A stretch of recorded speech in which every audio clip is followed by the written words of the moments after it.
semua, apa kabar? Salam sehat untuk kalian. Kita bertemu kembali pada materi pendistribusian kembali atau redistribusi pendapatan nasional. Tujuan pembelajaran kita hari ini adalah menjelaskan redistribusi pendapatan nasional. Nah, coba kalian amati gambar ini. Apa yang kalian rasakan ketika melihat fenomena di atas? Pada gambar tersebut, kalian dapat melihat bahwa di balik gedung tinggi pencakar langit masih banyak terdapat pemukiman yang tidak layak huni. Pada gambar ini juga terlihat bahwa di balik gedung tinggi pencakar langit masih banyak terdapat pemukiman yang tidak layak huni. Hal ini menunjukkan bahwa pendapatan di Indonesia belum dapat terdistribusi secara optimal. Selisih besaran pendapatan yang diterima masyarakat kelas atas dan kelas bawah masih cukup besar. Masalah seperti ini tidak bisa dibiarkan karena akan menimbulkan dampak negatif, antara lain adanya kriminalitas, kemiskinan, ataupun narkoba. Oleh karena itu, diperlukan pendistribusian pendapatan dalam masyarakat secara adil. Pengertian redistribusi pendapatan. Redistribusi pendapatan adalah pendistribusian kembali pendapatan masyarakat kelompok kaya kepada masyarakat kelompok miskin, baik berasal dari pajak ataupun pungutan-pungutan lain. Redistribusi pendapatan merupakan salah satu upaya yang dilakukan oleh pemerintah Indonesia dengan tujuan untuk pemerataan kesejahteraan masyarakat Indonesia. Redistribusi pendapatan dapat berbentuk vertikal maupun horizontal. Redistribusi vertikal menunjuk pada transfer uang dari orang kaya ke orang miskin. Bentuk dukungan warga masyarakat yang kuat kepada warga masyarakat yang lemah secara ekonomi adalah jaminan sosial.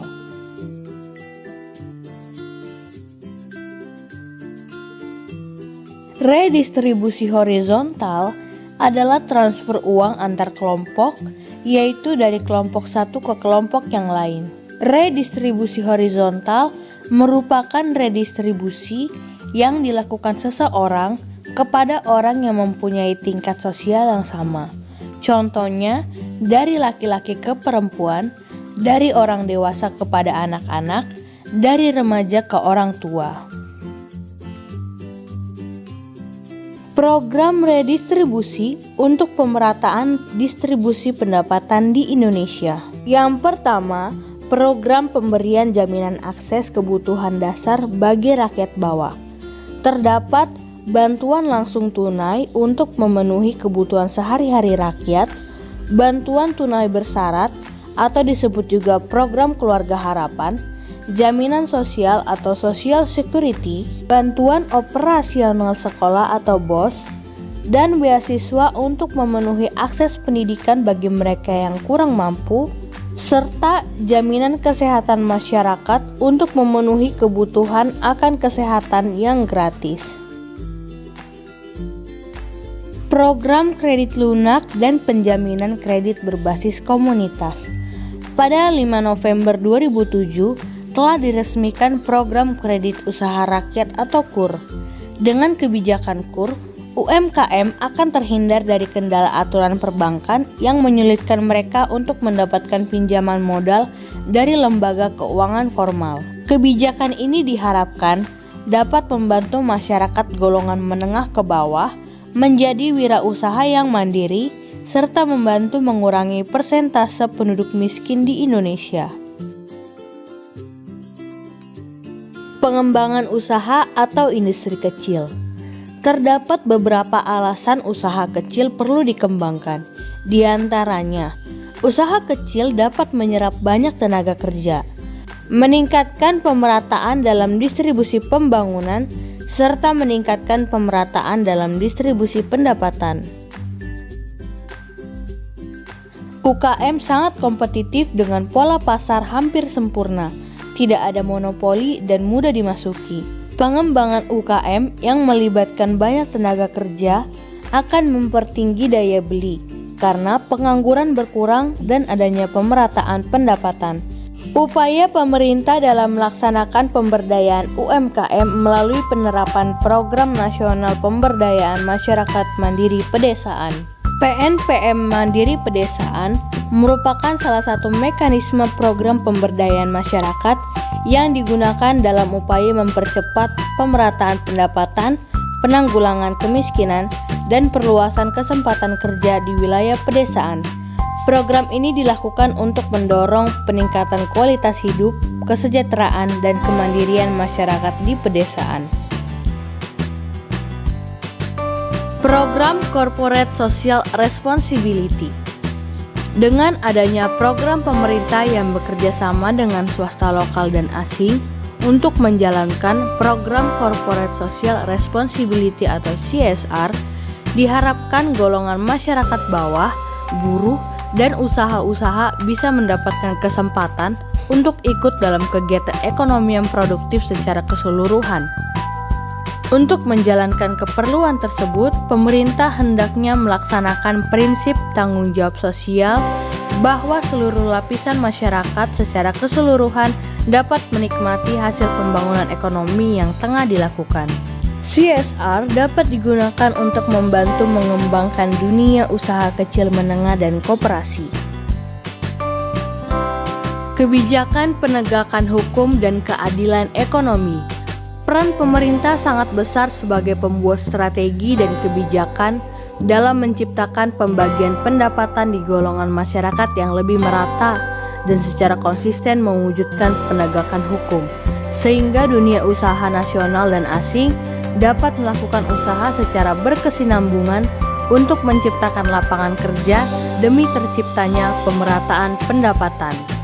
Hukum dan keadilan ekonomi yang tidak mendiskriminasikan golongan miskin merupakan modal awal dalam menciptakan kebijakan redistribusi agar menjadi efektif untuk mengurangi dan menghilangkan ketimpangan pendapatan yang ada di Indonesia.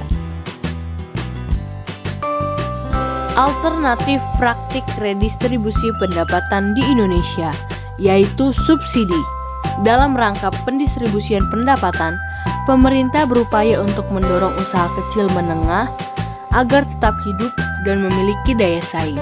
Pemerintah memberikan subsidi berupa potongan harga atau memberikan tambahan modal kepada produsen. Contohnya, subsidi pupuk kepada petani. Subsidi pupuk dari pemerintah kepada petani dimaksudkan agar petani dapat menekan biaya produksi. Sehingga, dengan harga pupuk yang rendah, petani dapat menjual hasil pertanian dengan harga yang lebih rendah agar dapat bersaing. Pengenaan pajak.